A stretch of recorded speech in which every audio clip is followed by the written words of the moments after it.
جی السلام علیکم، امید ہے کہ آپ سب لوگ خیریت سے ہوں گے۔ حکومت پاکستانیوں پہ مزید ٹیکس لگانے جا رہی ہے، کس کے کہنے کے اوپر، اور یہ ٹیکس کس کو ادا کرنا پڑے گا وہ تفصیلات آپ کے ساتھ شیئر کروں گا۔ اس کے ساتھ ساتھ لائن آف کنٹرول پہ آج بھارت کی جانب سے ایک حرکت کی گئی، اس کے اوپر ISPR کا رد عمل آیا۔ اس میں کچھ بڑی امپورٹنٹ چیزیں ہیں۔ اس وقت جو جیو پولیٹیکل سچویشن ہے اس کو سمجھنے کے لیے کوشش ہوگی کہ وہ تفصیلات بھی آپ کے ساتھ شیئر کی جائے۔ اور عمران خان صاحب نے آج ایک ویڈیو شیئر کی جسے BBC نے بھی رپورٹ کیا۔ اس ویڈیو کے اندر کچھ تفصیلات ہیں کہ کس طریقے سے ان کے کارکنوں کے ساتھ ناروا سلوک کیا جا رہا ہے، وہ کیا ڈیٹیلز ہیں، کوشش ہوگی کہ وہ بھی آپ سے شیئر کی جائیں۔ اچھا، میں ٹیکسز کے اوپر آتا ہوں، لیکن اس سے پہلے لائن آف کنٹرول کے اوپر آج ستوال سیکٹر میں بھارت کی جانب سے بلا اشتعال فائرنگ کی گئی۔ وہاں پہ 2 کشمیریوں کے شہید ہونے کی اطلاعات بھی ہیں، مزید لوگوں کے زخمی ہونے کی اطلاعات بھی ہیں۔ اور یہ جو سارا کچھ بھارت کر رہا ہے، آپ کو پتا ہے اس وقت مودی صاحب امریکہ کے دورہ پہ ہیں، اور آپ کو پتا ہے جو امریکہ کا ان کا جو دورہ ہوا اس میں جس قسم کا وہاں سے بیانیہ بنانے کی کوشش کی گئی، جو اعلامیہ جاری کیا گیا، اور ایک طرح سے امریکہ نے بھارت کے سر کے اوپر ہاتھ رکھا کہ آپ نے جو خطے میں نئے الائنس بن رہے ہیں، جس میں آپ نے دیکھا کہ چین کا بڑا امپورٹنٹ کردار ہے، اس کے ساتھ ساتھ سعودی عرب اور ایران کے جو تعلقات میں کشیدگی کم کرانے میں چین نے اپنا کردار ادا کیا، اس کا بھی بڑا ایشو تھا، اس کی بھی بڑی تکلیف ہے عالمی سطح پہ مختلف بلاکس میں۔ تو اب بھارت نے یہ حرکت کی ہے لائن آف کنٹرول کے اوپر۔ اس پہ ISPR نے تفصیلی اعلامیہ جاری کیا، 2 سٹیٹمنٹس جاری کی، بڑی امپورٹنٹ وہ سٹیٹمنٹ ہے، لیکن اس کا ایک حصہ ہے وہ میں آپ کو پڑھ کے سنانا چاہتا ہوں تو آپ کو سمجھنے میں آسانی ہوگی کہ اس وقت ریجن کے اندر ہو رہا کیا ہے۔ اچھا، driven by a newfound geopolitical patronage, Indian forces have embarked on a plan to take innocent lives to satiate their false narratives and concocted allegations۔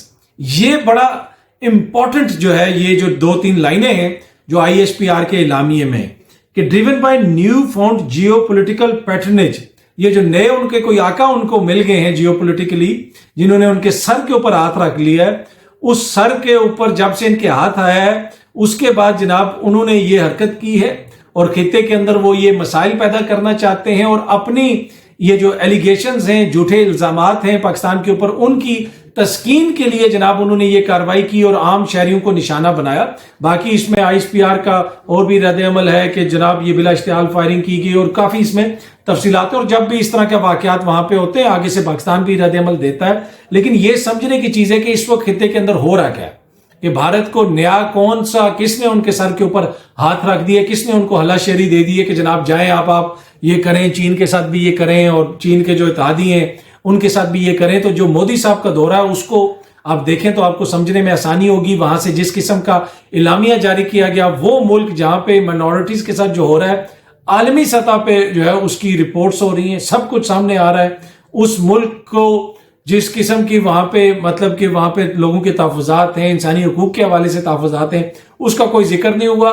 لیکن ایک بڑی پارٹنرشپ کا آغاز ہوا جس میں پاکستان کے اوپر بھی الزامات لگائے گئے۔ باقی پاکستان کے اندر جو سیاسی ماحول ہے، وہ بہت ساری چیزیں ہیں، وہ ایک الگ بحث ہے، لیکن بھارت کے اندر جو کچھ ہو رہا ہے اقلیتوں کے ساتھ، اس سے کوئی انکار کر سکتا ہے؟ اقوام متحدہ سے لے کے یورپی یونین تک ہر کوئی اس کے اوپر بات کر چکا ہے، لیکن امریکہ کی طرف سے اب بھارت کو جو پیٹرنیج دی گئی ہے، جو ان کے سر کے اوپر ہاتھ رکھا گیا ہے، وہ سمجھیں جو خطے کے اندر تبدیلیاں آ رہی ہیں اس وجہ سے۔ اس کے اوپر ISPR کی طرف سے بھی، پاکستان کی طرف سے بھی اس کے اوپر تفصیلی ایک رسپانس دیا گیا ہے، اور آنے والے دنوں میں جو چیزیں تبدیل ہوں گی، مزید نئے کیمپس بنیں گے، خطے کے اندر تبدیلیاں آئیں گی۔ یہ جو سٹیٹمنٹ ہے مودی صاحب کی اور بائیڈن صاحب کی، آپ کو اس کو عالمی تناظر میں دیکھنا پڑے گا کہ بہت ساری تبدیلیاں آ رہی ہیں۔ اچھا، جہاں تک تبدیلیوں کی بات ہے، پاکستان میں ایک اور تبدیلی آ گئی ہے جناب کہ 215 ارب روپے کے مزید ٹیکس پاکستانیوں کے اوپر لگائے جائیں گے۔ ٹیکس کیوں لگائے جائیں گے؟ اس لیے لگائے جائیں گے کہ IMF نے یہ شرط رکھی ہے، IMF نے یہ کہا ہے کہ جناب مزید ٹیکس لگانے پڑیں گے۔ جب تک یہ مزید ٹیکس نہیں لگیں گے تو IMF کی طرف سے جو ان کو آگے چیزیں بڑھنی ہیں وہ نہیں بڑھائی جا سکیں گی۔ تو یہ 215 ارب روپے کے ٹیکس ہیں۔ یہ ٹیکس کون پے کرے گا؟ جناب یہ ٹیکس عام پاکستانی پے کریں گے، بلکہ ابھی میں ایک ٹی وی پروگرام بھی دیکھ رہا تھا ہارون رشید صاحب سے، عدنان عادل صاحب جو صحافی ہیں، انہوں نے پوچھا کہ یہ ٹیکس کون دے گا؟ تو یہ تصویر انہوں نے ایک دکھائی، یہ تصویر آپ بھی سامنے دیکھ سکتے ہیں۔ انہوں نے کہا یہ ایسے پاکستانی جو عام پاکستانی ہیں ان کو یہ ٹیکس دینے پڑیں گے۔ دوسری طرف جو اشرافیہ ہے، خبر یہ ہے کہ حکومت کا پارلیمنٹیرینز کے لیے کل خصوصی حج پرواز کا انتظام کرنے کا اعلان. جو پارلیمنٹیرینز ہیں وہ جو ٹیکس پیئرز کے پیسوں سے جن کو تنخواہیں ملتی ہیں، مراد ملتی ہیں، کل ان کے لیے خصوصی طیارہ جناب لے کے جا رہے ہیں ان کو حج کروانے کے لیے. اور اسحاق ڈار صاحب نے کہا کہ یہ خصوصی طیارہ جائے گا، آپ وہاں پہ جائیے گا تو پاکستان کے لیے دعا کیجیے گا. اور یہ جو پاکستانی جن کے ٹیکسوں سے یہ سارا نظام چل رہا ہے، جن کی حالت آپ اس تصویر میں دیکھ سکتے ہیں، تو یقیناً ہمارے پارلیمنٹیرینز جب ایک خصوصی پرواز میں وہاں پہ جائیں گے تو وہ ان کے لیے دعا کریں گے، تو اس سے پاکستان میں بہت ساری بہتری آئے گی اور پاکستان کے حالات میں بہتری آئے گی. اچھا، عمران خان صاحب نے جناب ایک آج ٹویٹ کی اور اس ٹویٹ کے اندر انہوں نے ایک ویڈیو بھی شیئر کی اور اپنی ٹویٹ کے اندر وہ لکھتے ہیں کہ حکام کی جانب سے تحریک انصاف کے کارکنوں اور سپورٹرز کے ساتھ روا رکھے جانے والا غیر انسانی سلوک نہایت شرمناک ہے. انہیں اپنی سیاست کے انتخاب اور احتجاج کا اپنا آئینی حق استعمال کرنے کی پاداش میں سلاخوں کے پیچھے پھینکا گیا، جہاں اس شدید گرم موسم میں انہیں نہایت بری کیفیت میں رکھا گیا ہے تاکہ انہیں اپنے ہوش و حواس سے محروم کیا جا سکے. ان کی تیزی سے بگڑتی ہوئی صحت اس ویڈیو میں ملاحظہ کی جا سکتی ہے. اب یہ جو ویڈیو ہے یہ بی بی سی کے پیج کے اوپر بھی ہے، بی بی سی نے بھی خان صاحب کی یہ ٹویٹ شیئر کی ہے. کیا اس طرح کا سلوک ہونا چاہیے؟ اس طرح کے یہ مبینہ انسانی حقوق کی جو خلاف ورزیاں ہیں وہ سنگین الزامات لگ رہے ہیں، دیگر جگہوں سے بھی الزامات آ رہے ہیں، جمشید دستی صاحب کی جانب سے، دیگر آپ کو چکوال سے خبر آ رہی ہے، سرگودا سے خبر آ رہی ہے، مختلف ویڈیوز آ رہی ہیں، مختلف اس طرح کی چیزیں ہیں جو عالمی سطح کے اوپر بھی رپورٹ ہو رہی ہیں. یہ انتہائی پریشان کن ہے. اگر اس طرح کی سچویشن ہے، ایسا نہیں ہونا چاہیے.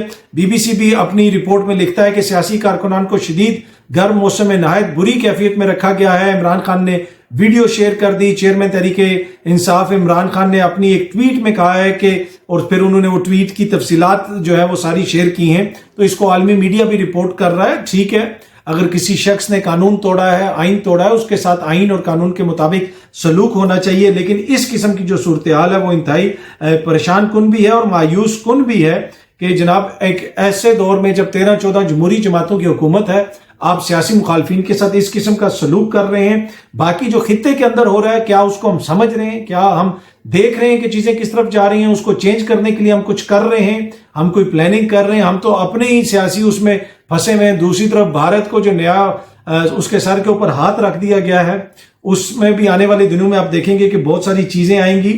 اور وہاں پہ جو مودی صاحب نے جا کے کہا کہ جناب کے بھارت میں تو کسی قسم کی جو ہے وہ کوئی ڈسکریمنیشن نہیں ہوتی ہے، مائنورٹیز کے ساتھ کوئی برا سلوک نہیں ہوتا، یہ باقاعدہ انہوں نے وہاں پہ کہا اور بڑا ان کو وی آئی پی وہاں پہ ایک طرح کا پروٹوکول وغیرہ دیا گیا. لیکن ان کے اپنے ملک کے جو لوگ ہیں، اپنے ملک کے جو انسانی حقوق کے کارکن ہیں، وہ کہہ رہے ہیں کہ یہ سراسر غلط بیانیہ ہے مودی صاحب کا. وہاں پہ جو کچھ ہو رہا ہے وہ پوری دنیا کے سامنے ہے. اب دیکھتے ہیں کہ جناب چیزیں آگے کس طرف جاتی ہیں. یہ جو نیا ہاتھ رکھا ہے امریکہ بادر نے بھارت کے سر کے اوپر، اس کے بعد وہ کیا کرتا ہے خطے کے اندر، اس کی ایک چھوٹی سی مثال آج ہمیں لائن آف کنٹرول کے اوپر نظر آئی.